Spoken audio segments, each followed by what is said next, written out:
Mən Anar Məmmədzadə 1999-cu ildə Zərdab şəhərində anadan olmuşam. Zərdab şəhər liseyində orta təhsil aldım. Orta təhsilimi bitirdikdən sonra Azərbaycan Texniki Universitetinə qəbul olundum.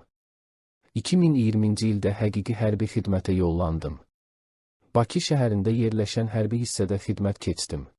Vətən müharibəsinin ilk günündən torpaqlarımızın azad edilməsi üçün döyüşməyə başladım. Füzuli və Cəbrayıl istiqamətində gedən döyüşlərdə iştirak etdim. Məktəbdə oxuduğum müddətdə hərbi xidmətə marağım vardır.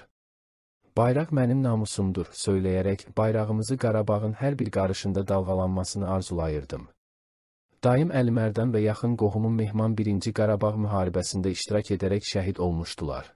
Müharibə başlayanda torpaqlarımızın azadlığı uğrunda döyüşərək onların da intiqamını almağa çalışırdım. Oktyabr ayının 4-də telefonla danışarkən ailəmə tezliklə qalib kimi qayıdacağımızı söyləmişdim.